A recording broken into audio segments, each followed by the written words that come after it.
Welcome to episode 125 of the Hard Truth About B2B E-Commerce. I'm your co-host, Isaiah Bollinger, and I'm back with Tim for, I think, what will be a very exciting episode. And back-to-back, last episode was great. Really happy with Trade Centric. I think this will be as good or maybe even better. I don't know. We'll see. Let's now that we've stacked it, it's got to be even better. Every episode has got to be better than the last. But hey, everybody, Tim Peterson here.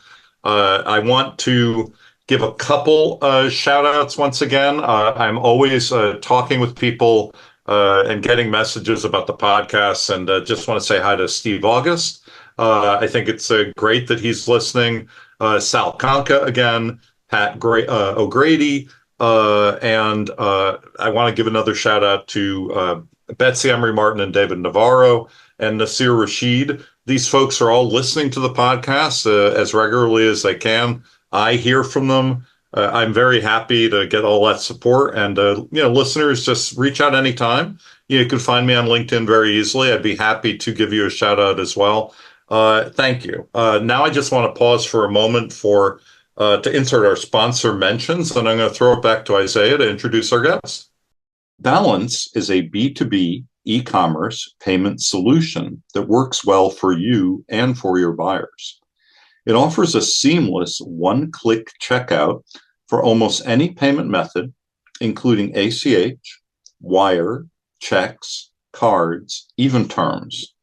It's used by leaders in B2B e-commerce, and it's as easy as buying a shirt from Amazon.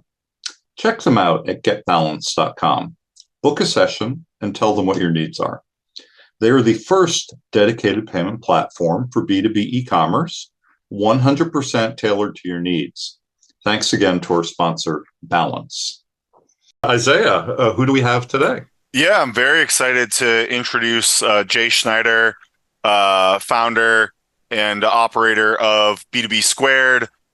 Jay, we've been building a relationship over the past little while, but you have a background that goes kind of a ways back in B2B commerce. So I'd love to kind of hear that background, and also, obviously we want to hear more about B2B Squared as well. Yeah, so.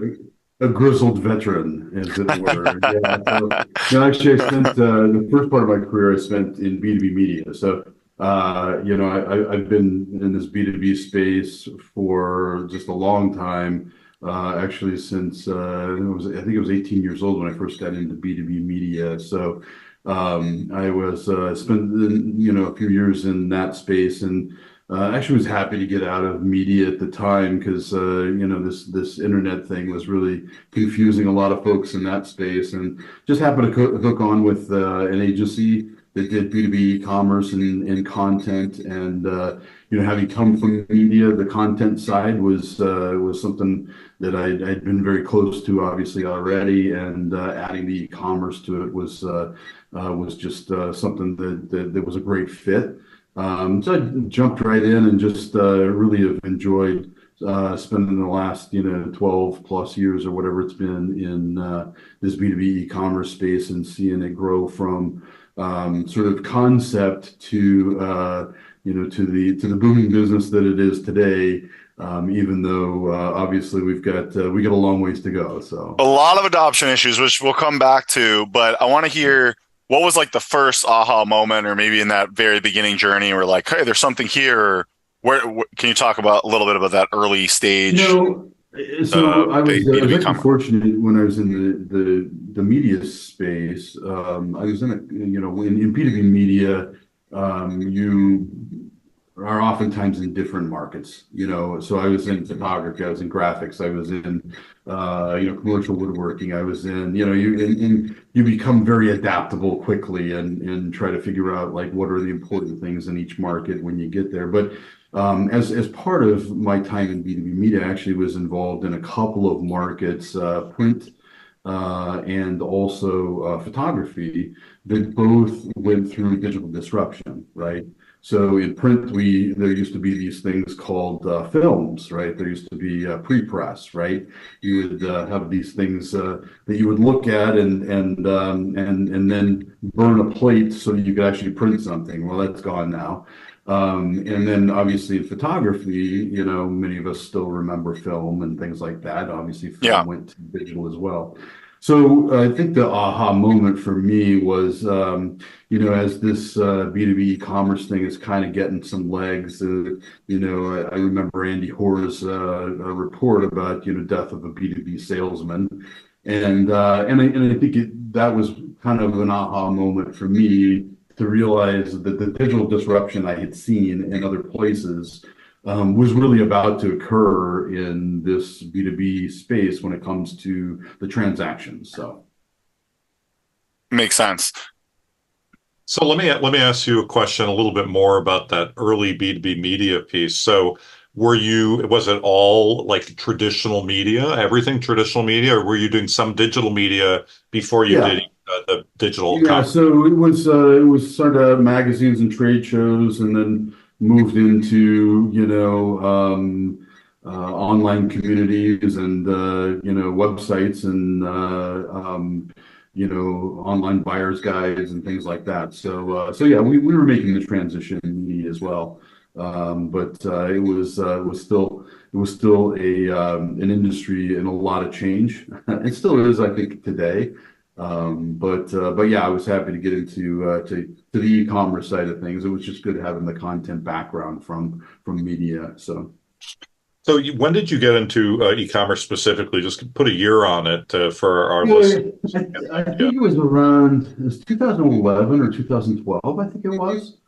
So yeah, it was at that stage where there was momentum that was gathering.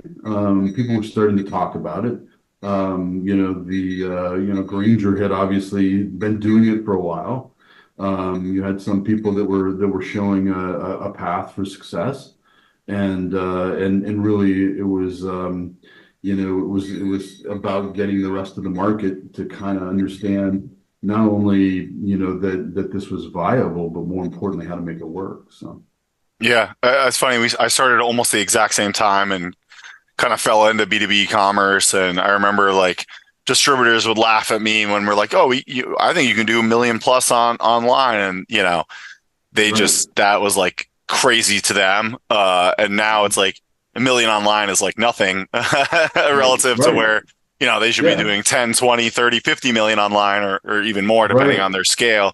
right, But I think we both agree, and one of the things that really resonated the two of us as we got to know each other is that there's still a major adoption problem. I think the technology is getting better.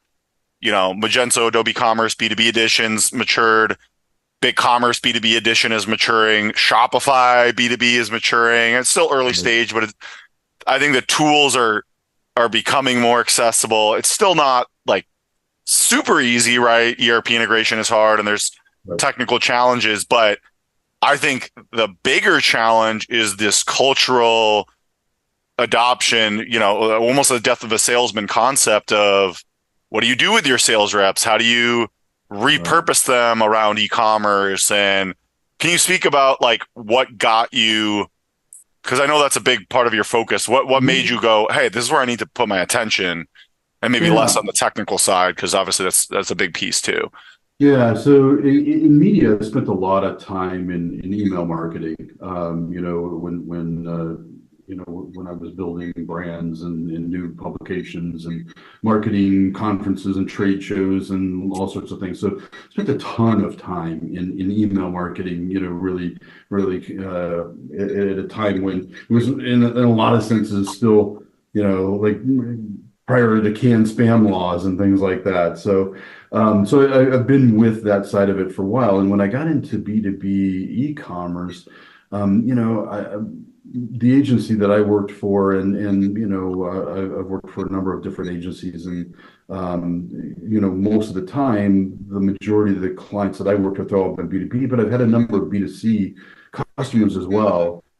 And what was interesting to me was always just to see the daily blocking and tackling that kind of went down with email marketing and other things, merchandising around building.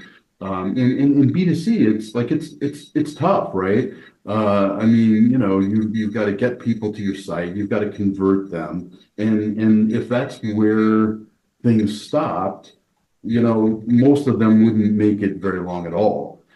They have to do the rest of it, right? Yeah, they have retention marketing, rewards, and after ship, and all these, tools and tricks to kind of, I think people are realizing retention is the name of the game when it comes to B2C, because acquisition's gotten so expensive in B2C that, the cheap days of Facebook are over and you got to retain and upsell, and the LTV.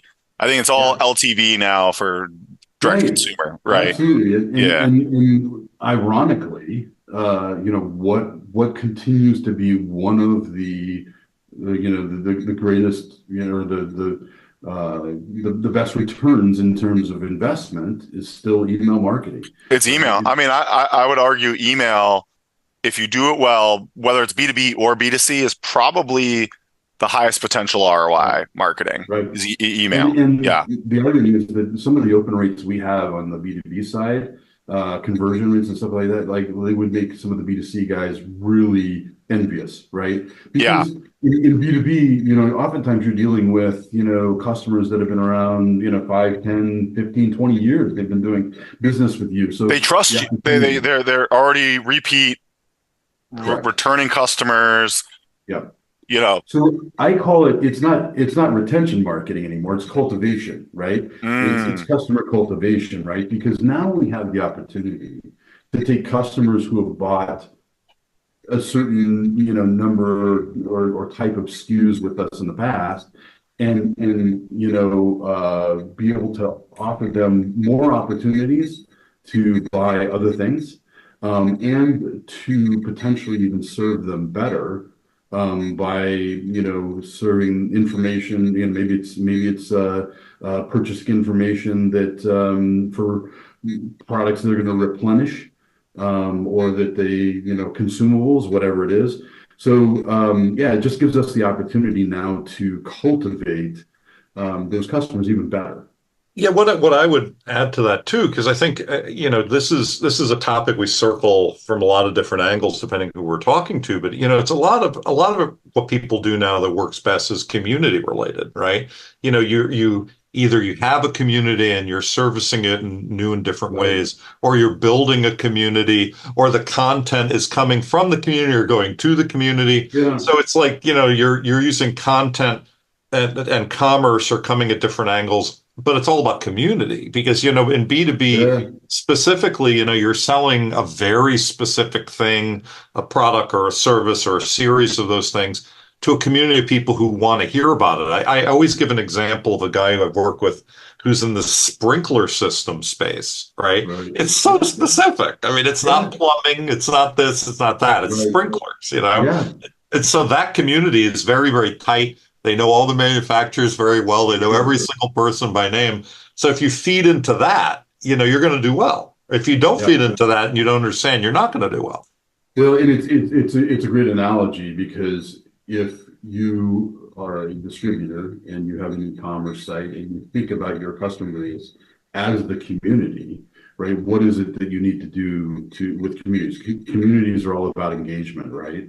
And so the opportunity to create engagement paths to the e-commerce store is really, I think been the missing link in B2B.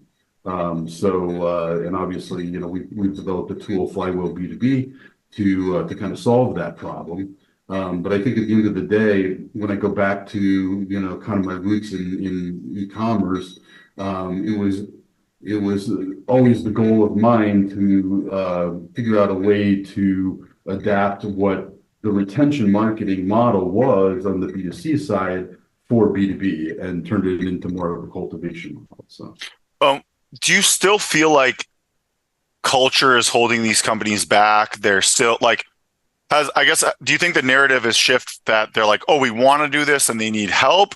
Or do you still think there's a lot of resistance or we don't need to do this? Or there's always that bias of the companies talking to you maybe get it, Yeah. and the ones that aren't don't get it, right? And so Yeah. I'm just curious what you think in terms of like where I guess Yeah. the culture is at in this space, you know? It's an interesting question, Isaiah, because I think there's a lot of distrust out there in the community, and that's the thing that I find myself trying to figure out how to fight through more. And we're not going to get into any. I know we have a mutual thing that we've worked on, and Yeah. it's a good example of why there's distrust, Right. where someone else had led them down a really bad path. You're Sure. kind of helping them figure it out. Can you Yeah. name the And names? I want to hear everybody's name. we can't. But it's frustrating because it's like, you know, how much money and time was wasted on something that Yeah. they just didn't get the right Well, and I guidance, think, you know, I and that's where the think distrust comes from, is that a right. lot of failures and bad actors taking on projects they really should not have taken on because they weren't a good fit, you Right. know? Yeah. And a lot of communities, you know, the one thing about B2B, I mean, word travels fast, right? B2B is all about associations and buying groups, and Yeah. you know, these people all go to the same meetings Affiliated together. distributors, Tug. I go to Right. Tug, which is the Infor one. Yeah. I'm going to Suite Right. World, and then the NetSuite one, and then Microsoft. You know, there are all these. You know, And so yeah. the word travels fast, and everybody knows that, you know, all, you know, I think the conventional thought process is that everybody just tried to sell something, right? And so that's where I think, you know, it's incumbent upon all of us, I think, to try to be good at helping to educate. But I think, getting back to your question, I think the community knows that they need to do it. I wonder if the community knows how fast they really need to change, right? Because I think that if you look at what's going on around us, I think there's some real signs that the tipping point that I talk about, or I've mentioned a few times, this tipping point where, you know, if you don't have a viable digital business, you know, you might as well just sell. I think we're nearing that point. Not too Yeah, far. I agree. I think if you don't have the leadership and the culture and the wherewithal to truly digitally transform your business and build a B2B commerce practice, get the flywheel marketing going with Right. cultivation and retention, maybe. And I do want to get into the sales rep side of things because I think that Sure. needs some Yeah, massaging. great idea. But if you don't have that capability, like a good example, one of my clients is we're smaller company, but he's like, I'm doing well. He bought the company. It's B2B. He's starting to see that kind of growth curve. He's 100% online. So he's small, 100% online, starting to build some of the traditional B2B mechanisms. Yep. And he's like, I'm looking at my manufacturers' public results. They're down. His manufacturers are down. So, you know, there's some softness in his industry, and Sure. economy hasn't been amazing, but he's up. He's up because he's 100% digital. And so, this is a good point. you know, and so, yeah, that point is, the tipping point is coming where those guys that are figuring that out, they're going to take market share from all the non-digital people, you know? What happens is, and again, I've seen this in printing, I've seen it in photography. What happens is that you start having new entrants, right?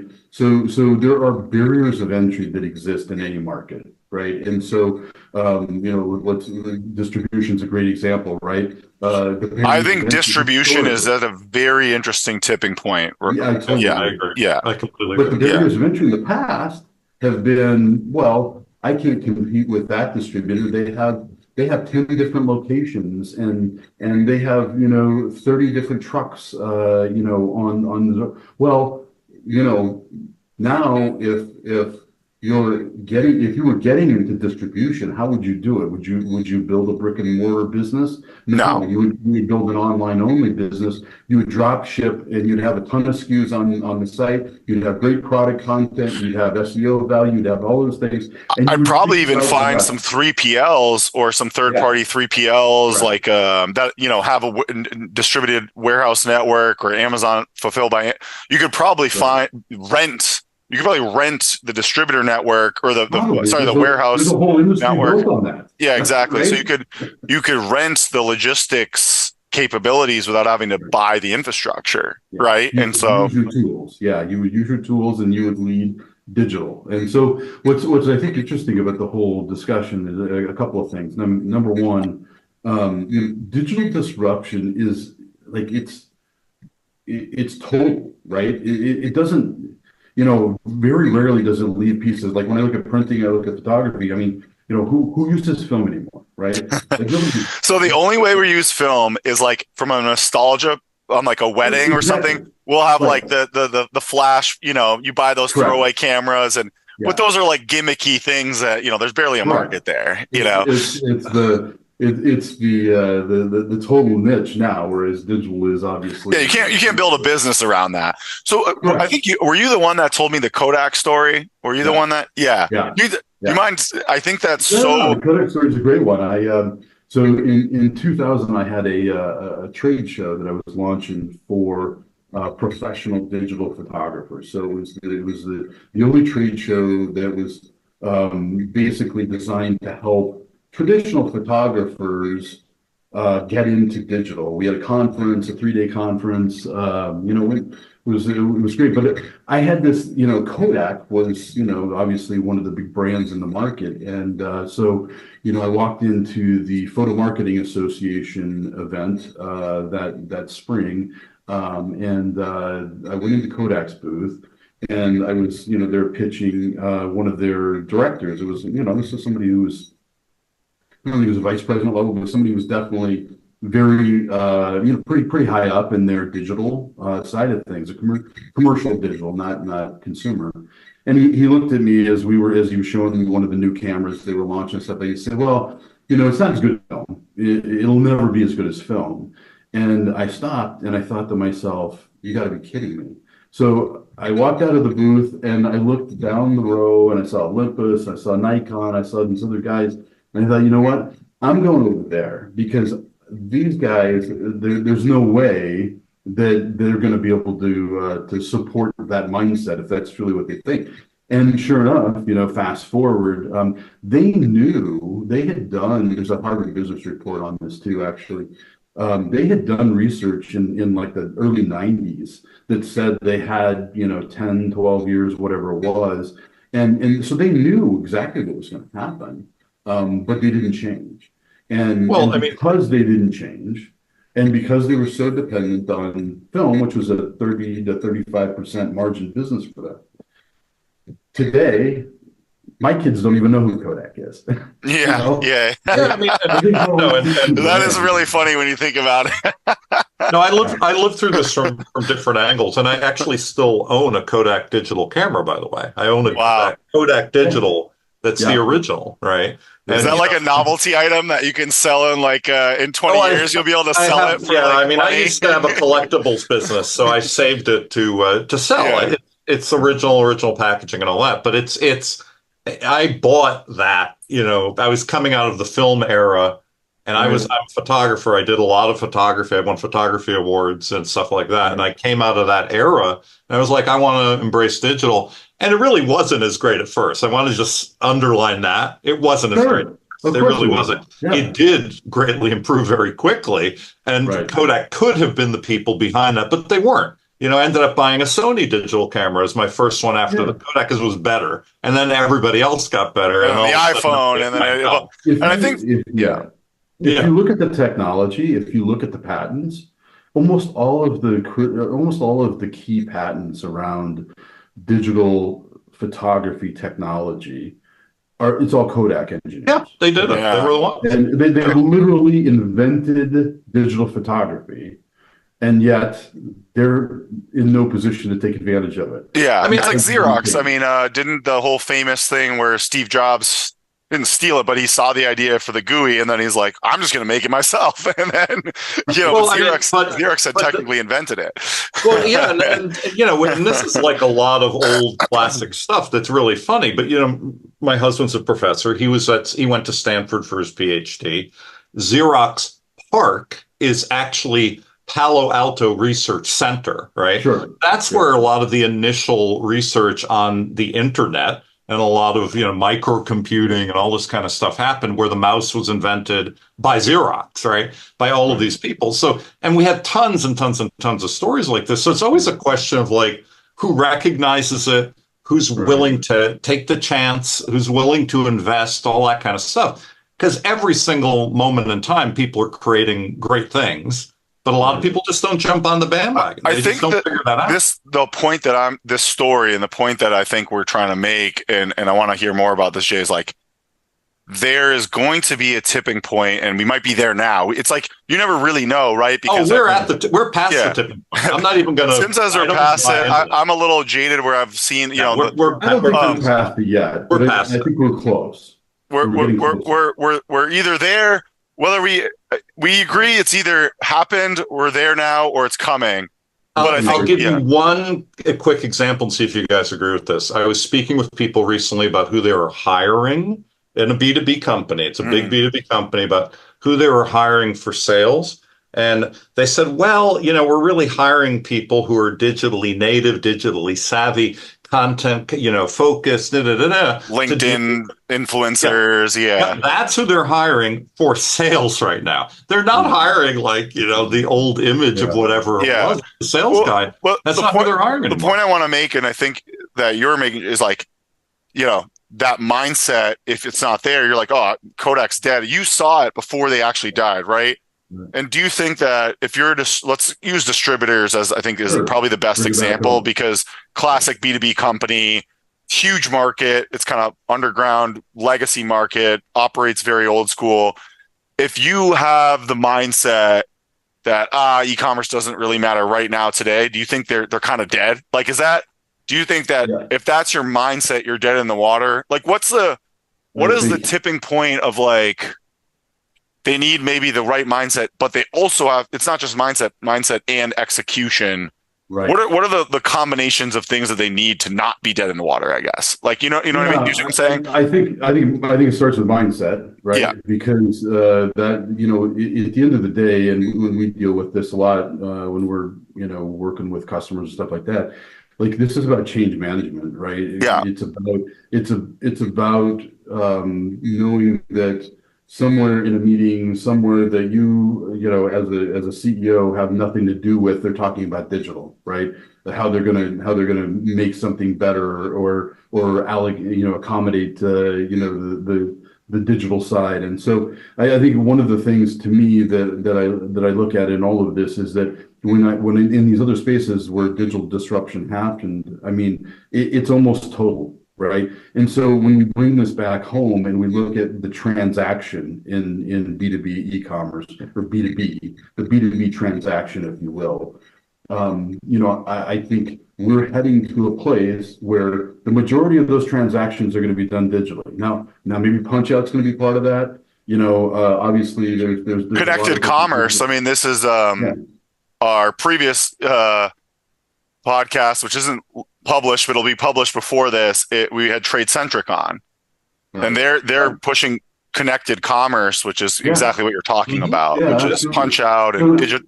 There's going to be all sorts of different methods around that. Some of them could be, some of it could be, the kiosks and stuff like that. That Granger and some other people have been serving for a while. So there's a lot of different, but the bottom line is that the transaction is going to be digital.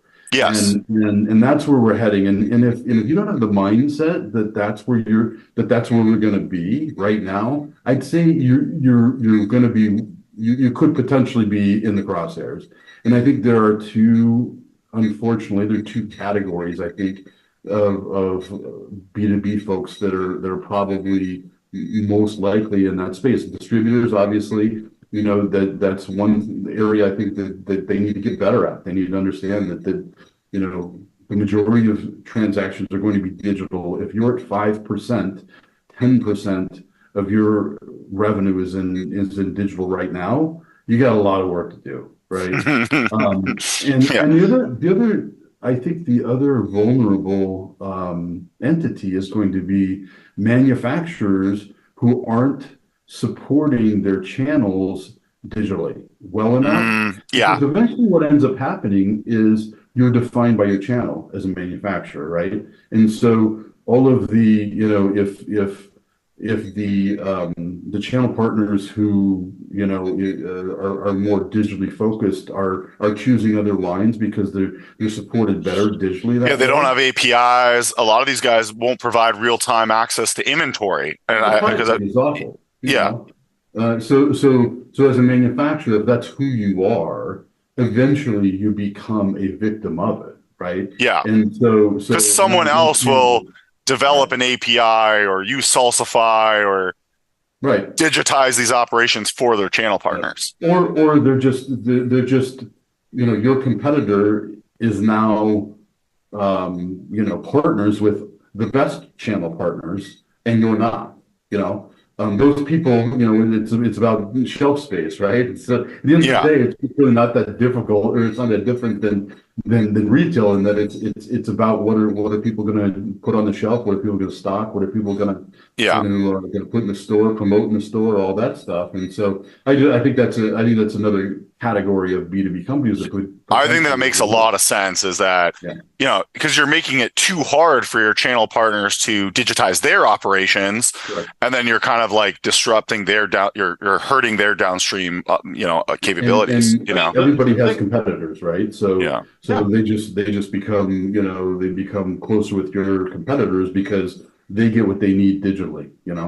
Well, I think the big one of the big changes that's happened in the last just few years really is that manufacturers I've worked with and brands that I've worked with, they have their criteria for how things will happen, right? Their criteria. It's like, I am making things in this way.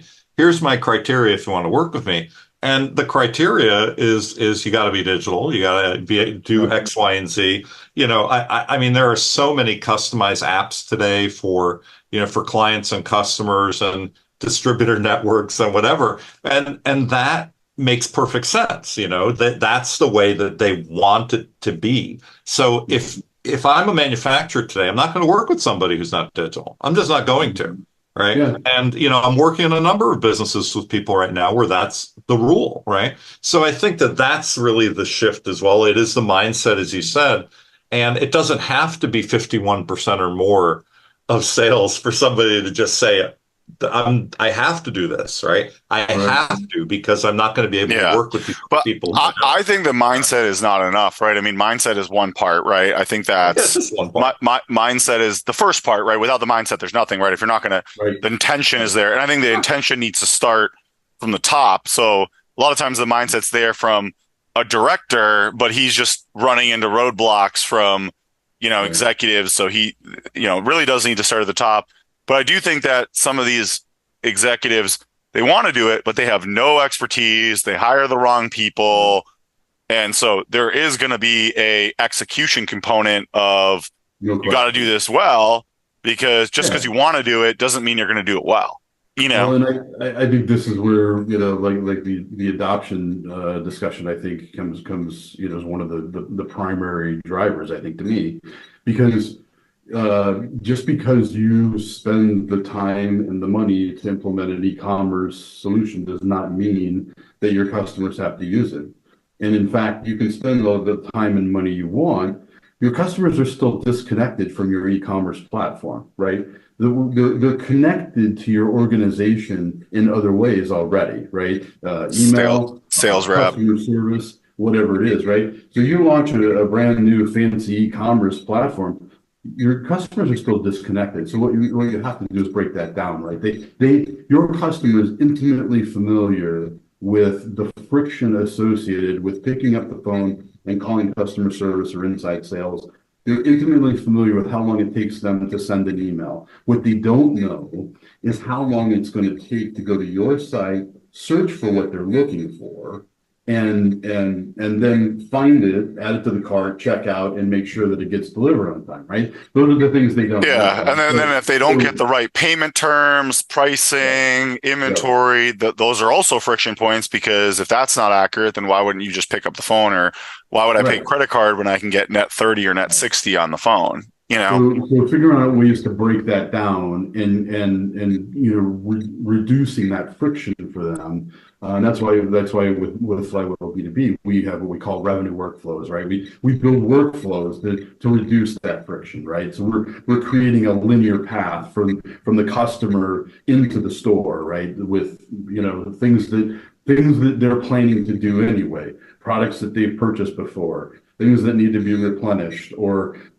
products that are related to other things that they've bought, right? So we give them we break down the friction associated with getting to the store and making those transactions. Once they become more familiar with that, right? What are they going to do? They'll start then that becomes less friction, right? Because I know exactly what I ordered last time. I just need to reorder right now. I can do that at midnight, Yeah. right? So I think the biggest friction is getting that first purchase, right? Getting the account set up and the first few, yeah, absolutely. Yeah. So tell our listeners a little bit more specifically about B2B Flywheel, because now that you've mentioned it a few times, and just like lay it out, like what is it? What does it offer? Yeah,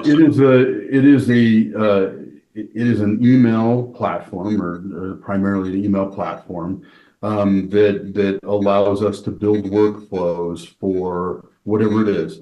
So one of the things you were talking about, and I think you probably want to talk about a little bit more too, Isaiah, is sales, right? So we can build workflows for the first purchase, right? How do we break down barriers for the first purchase? Well, having data that around the SKUs that somebody typically buys. If they're SKUs that they're going to buy anyway, well, let's break that barrier down, right? Let's get them into the store transacting something that they've done over and over and over before, right? That's the first purchase, or some of the first purchases. That's a good way to do that. I also look at sales. Like I think that hybrid sales models are the future, right? It's about a sales rep getting off of the phone with a customer, putting things into a cart in the customer's account, and a workflow that goes back and forth between them. Or it's about a new customer being added to the CRM, and a workflow that makes sure that the customer has the password and their username, and additionally, if we know they're in the MRO segment, gets an intro email, maybe even a funnel, right, around MRO products or top products in MRO space that they'd be likely engaged with, right? So it's about building those workflows and leveraging the events in the organization. So whether that's with sales, or whether it's another transaction that's done offline or whatever, it's about finding those events, building workflows that end up back in the stores. So let me just interject, and I'll throw this back to Isaiah. So how complicated can you get? Because, for example, I've been working with the client I'm off for a few years. They have how do I put this without telling you the name of them? They have this customer that's a big cruise line, right? The cruise line has about 50 ships. There are point people at every ship. There are products that are being ordered to be delivered to ports of call for each of these ships all around the world all the time. It's continuous. It's all digitized now, right? Mm-hmm. It's so complicated, right? It's complicated because all the triggers of who gets notified, the timing, the locations, the ship to sounds like a nightmare. Yeah. Oh my God. I mean, it's really one of the most complicated things I've ever seen, but it actually is working. So how can you be that complicated and create the flows? What's that? Yeah, that's all about data. It is, but they have a massive triggered system of emails and SMS that are going around the world all the time, telling people what's going on. If you and those are the keys, right? You have events, right? Mm-hmm. Somebody did something. They're somewhere. They're going somewhere. Whatever it is, there's an event. There's data that informed a campaign, right? Mm-hmm. And when you have those first two things, you have organized data and you have an event. And by an event, you've got a trigger, right? Then you can build the campaign and deliver it, however it needs to be delivered. And so in Flywheel, we deliver it via email, right? And build funnels around certain things, certain activities or whatever. But if you have those things, if you have organized data and you have triggers, you're ready to go. Cool. So Yeah. a lot of times the answer to that question is about the data. It's not about the tool. We can bring data in and use it for campaigns, but we've got to have the data, right? Yeah, They've got the data. Yeah. that's a really important point though, and I think that what I like about your mindset and what I think is not being done very well in our industry in B2B commerce is that everyone's focused on I built this B2B commerce site, got to get everyone to use it, Right. and they're not leveraging their offline data from the ERP. Right. They're not they have this giant customer list and order data, and they're not using that data, maybe injecting it into email or even figuring out how to bring it into the e-com platform. And so they're not leveraging their offline data to bring people online. Organized. Yeah. It's not organized. That's the problem. I call this the biggest problem that nobody knows they have. Your data is not organized, right? So where is the biggest source of data for most B2B companies? In the ERP, right? I mean, I would say it's got to be for 99% of distributors and manufacturers, it's got to be in their ERP. I mean, yeah. Right? So where do you know of? And there is. I would preface that as it's their most important data, right? Right. It's their most important data. Yeah. So you've got that data, then you've got your online data, then you've got other customer data, you've got voice of the customer data. You have data in all these different places, right? Where is it organized? Where is it organized in such a method that you could be able to say, okay, now that we know that we have it organized, we can create triggers that drive campaigns, right? So it's really a twofold problem. So doing an abandoned cart campaign, super easy, right? But it's these other things, these bigger complex B2B transactional issues that really we have the opportunity to solve, but it's going to require all of that. It's going to require organizing the data and creating the campaigns. So do you have database and analytics partners, or do you do all of that stuff as well in addition to so that's one of the things that as part of this I realized it was it was going to be some kind of a rabbit hole I was going to end up going down at some point anyway. But yes, so I've been out actively researching ways that we can organize data and create triggers to drive campaigns. So, and I will tell you, it's not easy. There's not most of the tools, and you know this, Isaiah, because you're on the B2C side too. Most of the tools that are out there around organizing data are built for retail. They're built for, especially on the marketing side, MarTech stack like Klaviyo and any of these marketing tools. They're pretty much all B2C focused. They don't really have company accounts or even that concept. Right. Yeah, and that's the biggest problem right there is they don't have company accounts or ways to organize things by account. Yeah, it's all done at a user / I do think that will change, just like the e-commerce platforms. I agree. Yeah, I agree with you. But right now it's not. Yeah, it's because everything's programmatic.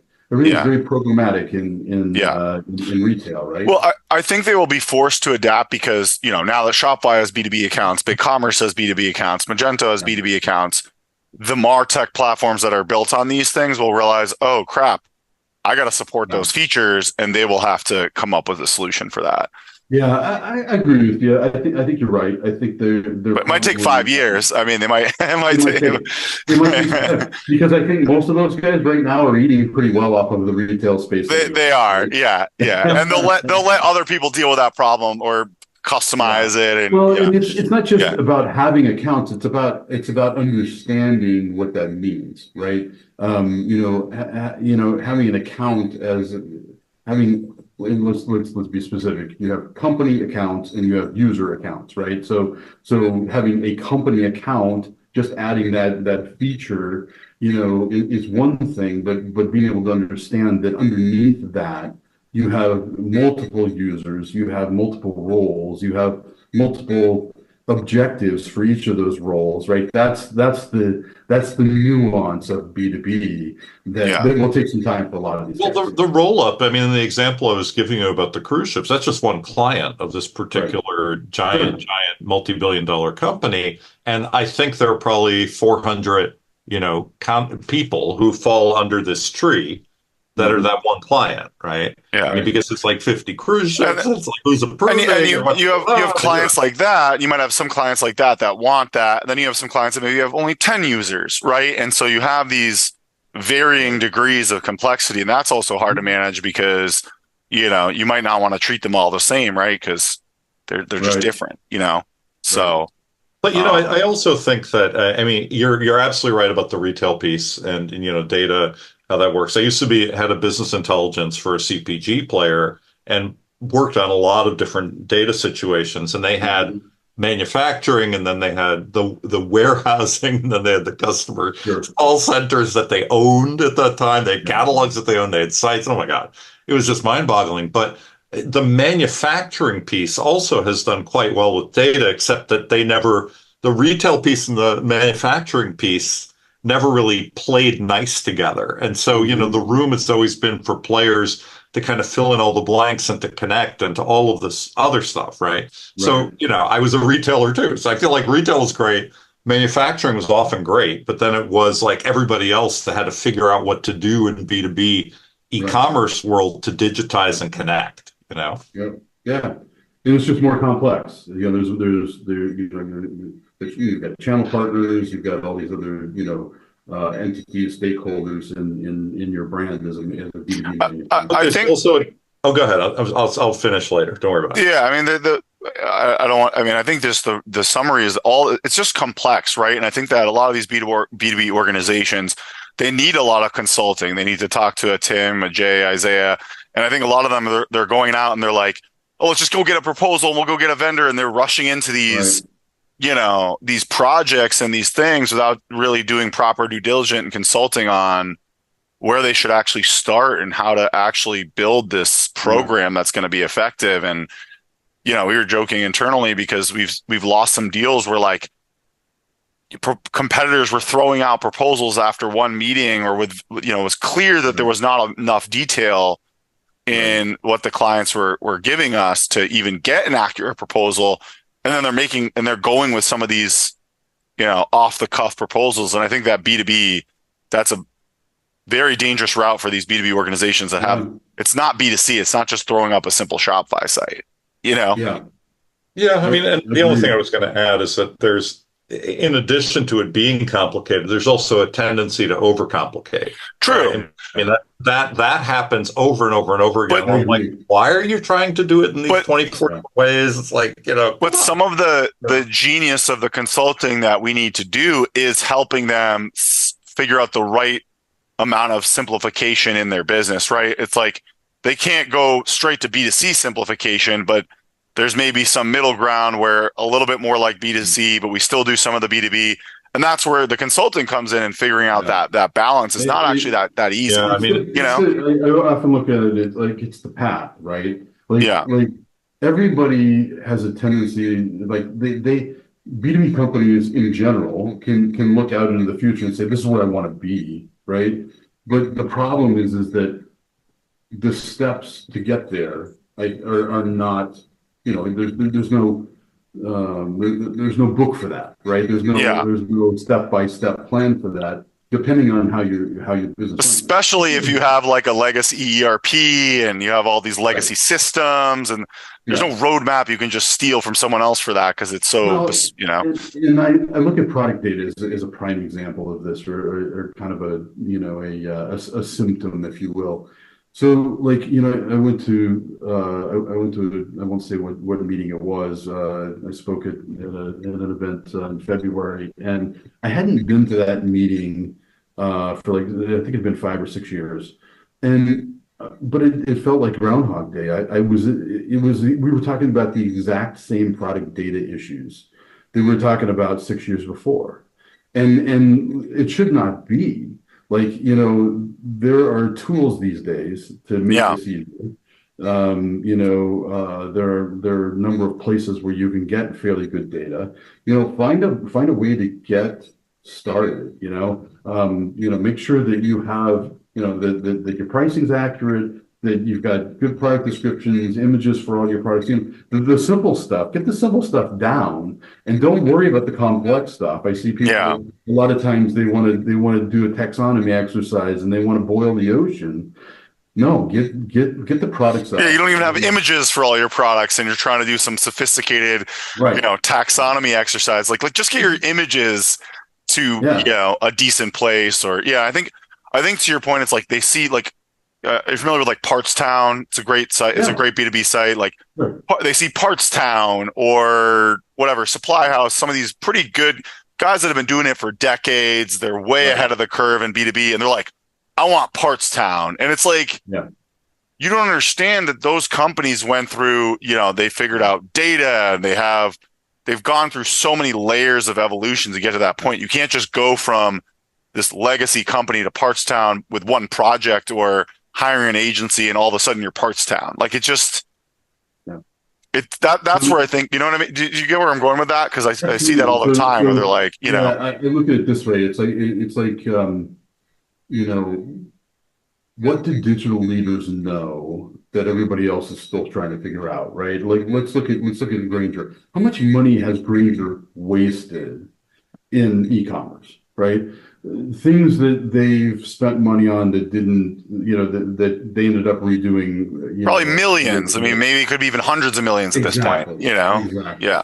And that's the point. But they didn't waste any of it because they learned something, right? Yes. Every time they did it, they learned something. They were early too. They were an early first mover advantage, and now they're way ahead of the curve. Right. They're way ahead because they kept learning and adopting early on. So they also own Zorro too, or they also have Zorro. I mean, they're like running circles around most of these guys, honestly. Yeah. And that's why when you look at, I think Gartner had the statistic, 85% of B2B transactions would be digital by 2025. That's next year. I know that's not going to come true, but the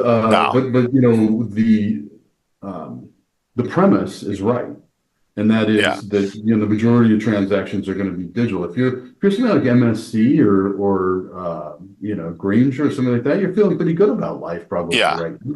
You're on the right path.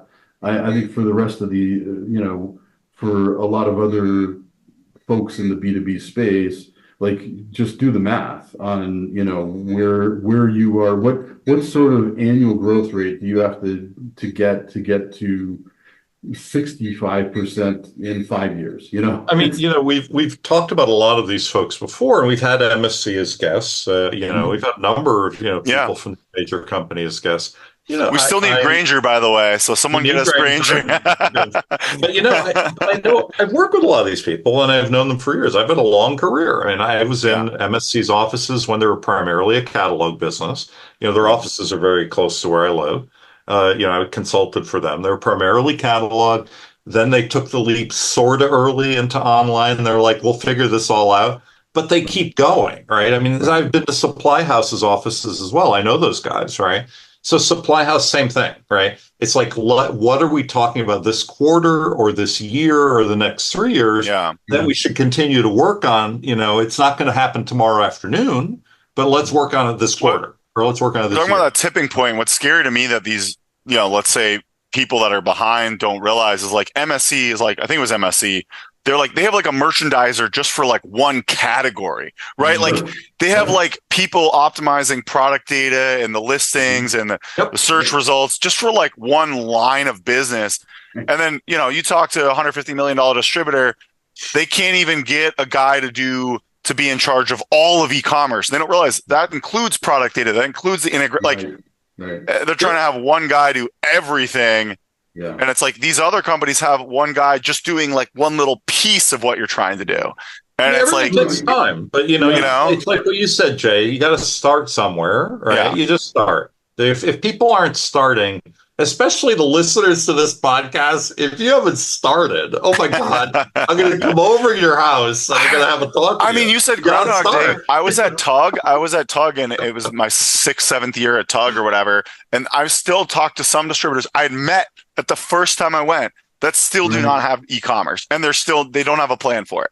Do they ride donkeys to work? I mean, what is this thing? Like, come on. There's this point where I'm just like, I'm not going to even try with some of these. You know, I just and that's kind of the point at some point in time. But you know, digital does not leave. Like we're not going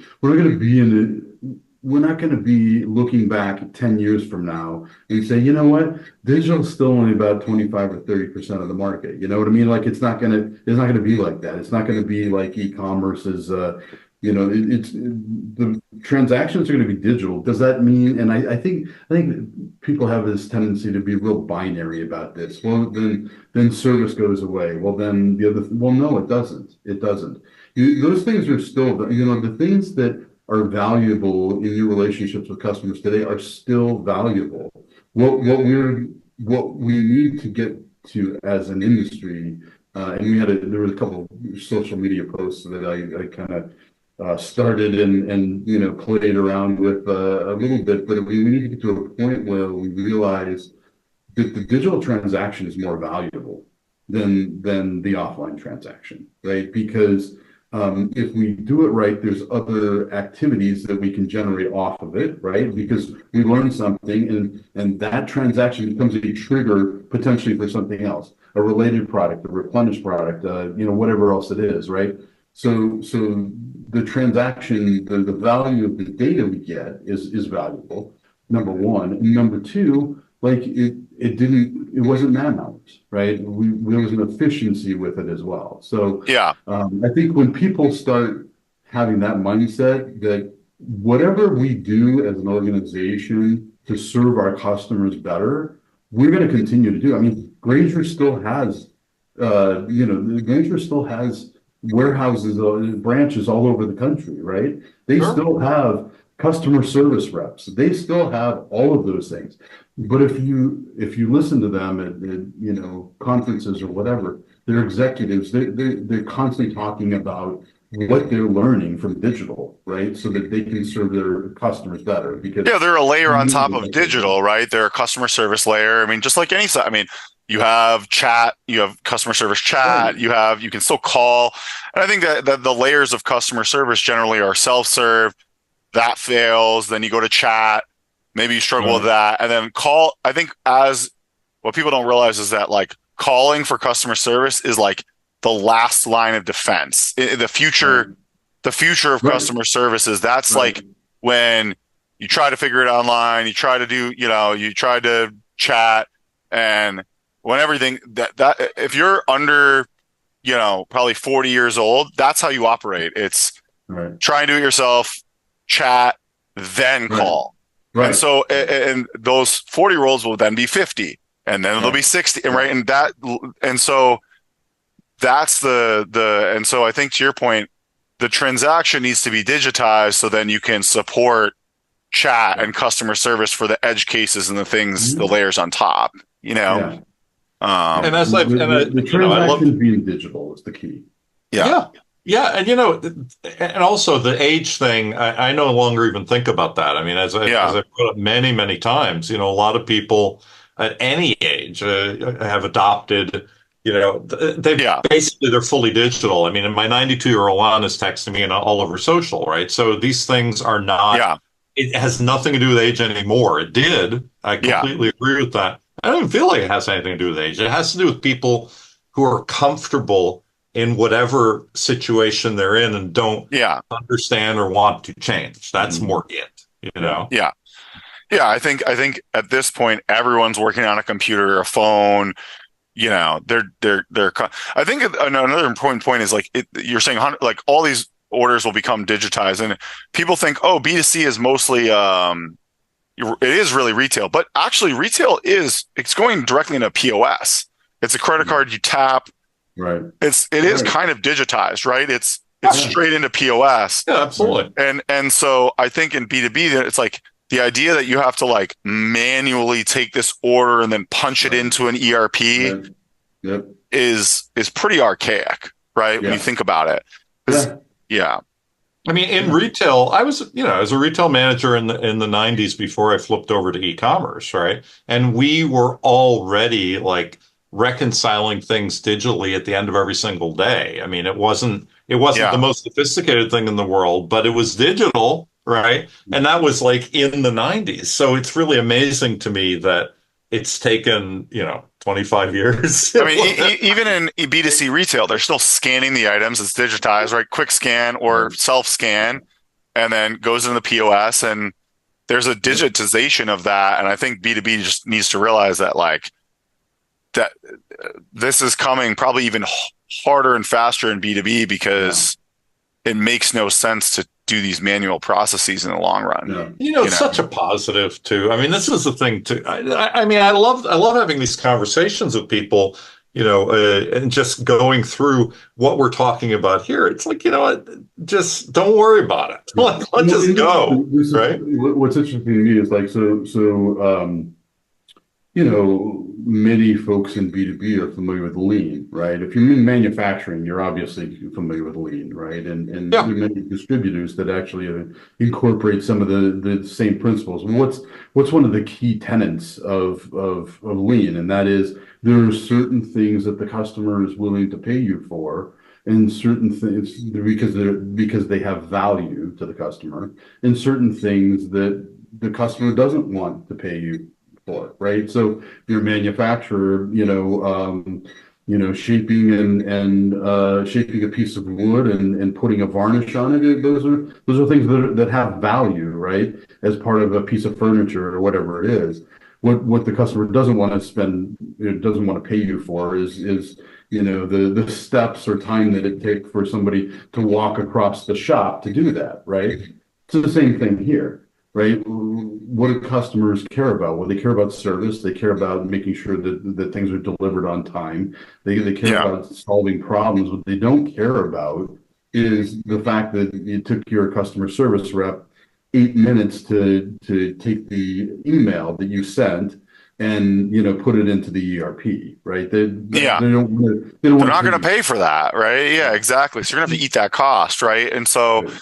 Yeah, I totally agree. But I think that a lot of these people are willing to do some. I think what B2B doesn't realize is a lot of people, you can put some of that cost onto your customers and they'll be happy to, go into Coupa and place the order through Punch Out or go on, you can push some of that cost onto your customers in a way that they get value out of it because maybe they get a good experience, so they can search and see new products they never thought of. And I know we're kind of running out of time, but I would love to, I think it would be good to end on what is this vision that you see, let's say 10 years, I don't know.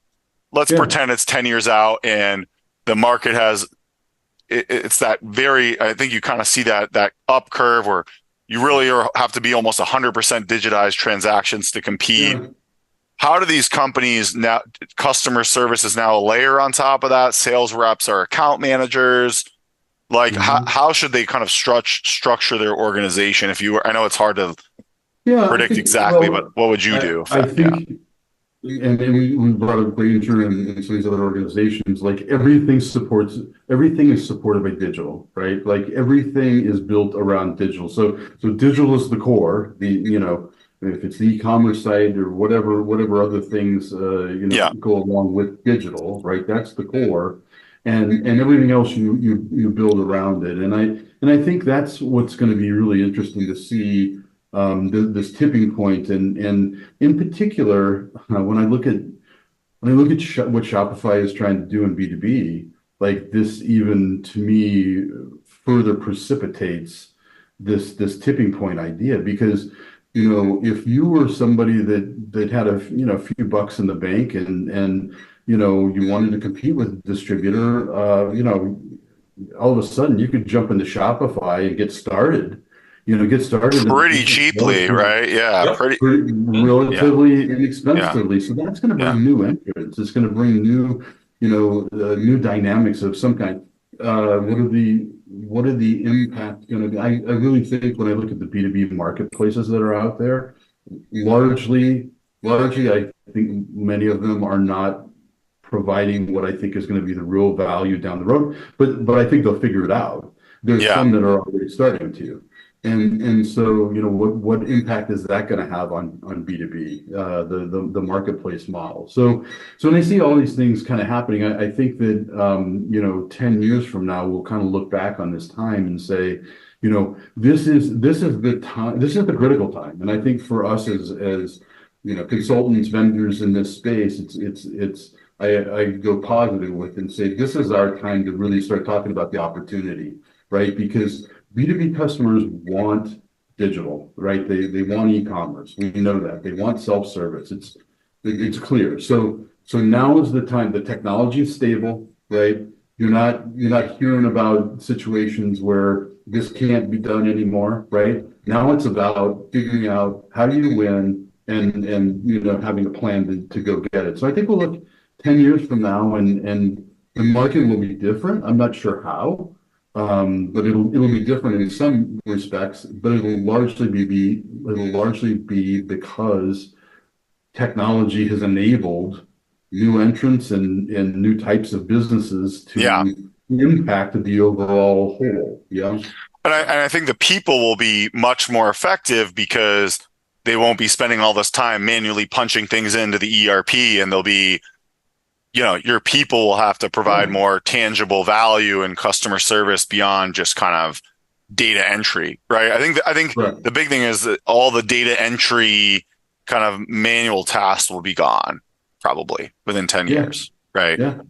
Yeah. Yeah, I mean, another parallel, just to kind of end on this note too, is we had talked a little bit about finance and banking and whatever a few times. Yeah. And, think about what banking was like, if you're old enough, like 30, 40 years ago, right? It was all paper, it was all ledgers, it was all this sort of stuff. And now none of it is. I mean, you're not really, if you want to use a check, it's like, oh God, please. I know. I almost never use a check, and even oh my God, I've used it for like one thing a year. I mean, even in the process of buying a new house and selling our house, and like it's so even that has gotten so much more digitized. Where they just send us a thing to kind of upload like it's all digitized, and I was pretty kind of surprised. Lawyers, I was working with a company where they had to get a whole bunch of different things done through a bunch of lawyers. It's all DocuSign. Yeah, DocuSign. They told me I don't even need to be at the closing if I don't want. Yep, They're like, like that's all been digitized. Yeah,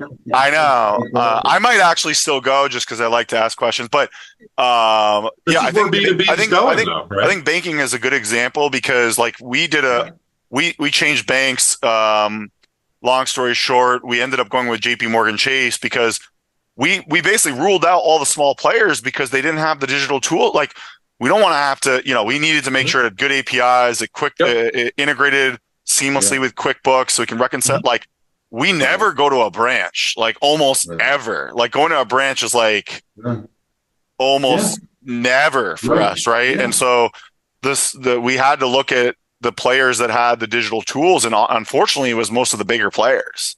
Yeah. It is a good example because it's branches, right? Yeah. It's a very similar sort of model in a sense to distribution, So, yeah. Just they're distributing cash and cash. That's exactly it.